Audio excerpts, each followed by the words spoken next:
Here we have again a camera raw image. We're going to open the image inside of Photoshop. It has a lot of the similar issues that these other images had. Photoshop will now open another tab. So we're going to have 4 pictures open. This clearly has potential, but for the same reasons as the others, it's underexposed and may have some other issues with it too. So let's take a look at this. First, we'll do the usual. We'll go over to the right. We'll unlock the layer. Now we'll go up to Image, Adjustments, Levels. Oh, we can bring this way in to limit the range here. And we'll see what that gives us. That's nice. Let's bring in the blacks just a little bit to deepen the colors and deepen the blues a little bit. Very nice, very nice.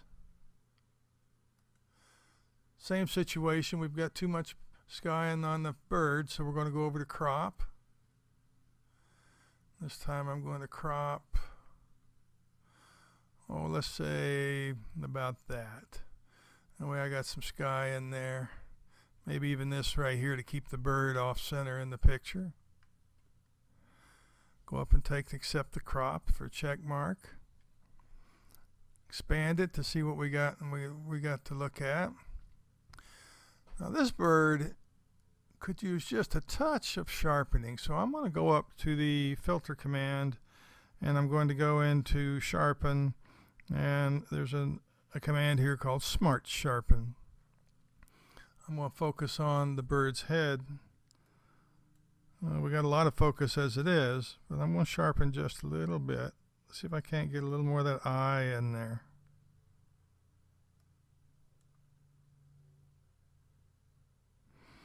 That's looking pretty good. Maybe bring the radius down just a touch. Look at it over here.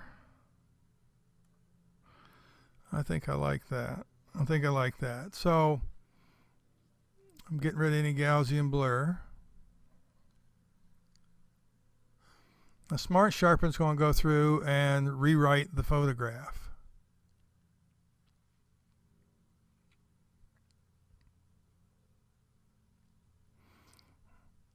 This isn't a real fast process. It'll take a second or two.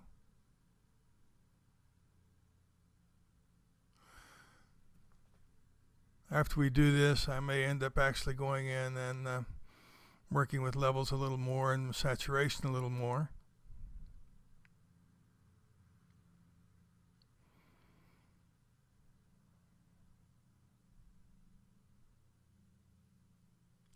You don't want to overdo sharpen. If you do, the effects come out, they're not very realistic.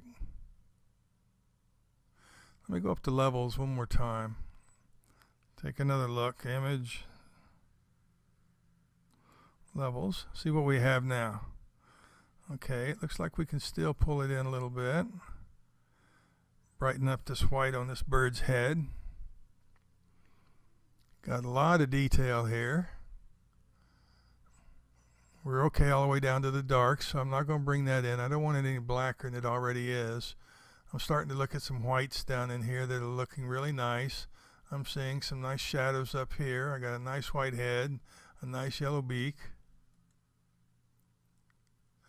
Maybe go up to hue saturation.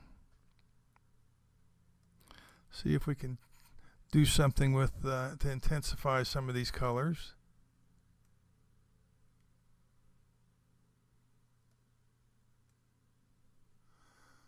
There we go.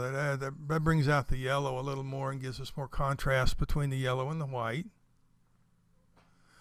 Now I think we have a real photograph that we can format and frame. As a matter of fact, this particular one is in the cellar right now, is on display. Actually, no, I think this one is in the art gallery. It's not one of the ones in the cellar, but it's on display this month. So there you go, as another example of a picture that started out substandard, but by the time we finished with it in Photoshop, it's useful. Now we can save this. Let's look at the image one more time. Go up to image size. This is at 300 pixels per inch, so it's printable. It's at 4.5 by 6, not quite the size you want for an 8 by 10, so we would really resize it a little bit to get it down to an 8 by 10 sort of size. However, this one, let me do one thing here. Let me blow it up just a little bit more. With the clarity we have here, and I'm zoomed way up to double size, we could make a 16 by 20 out of this. You can see the black in the eagle's eyes even. A lot of clarity in the focus of the feathers and such. So by changing the exposure, cropping, working with the light level a little bit to condense the band of white light to dark, we've got quite a nice photograph.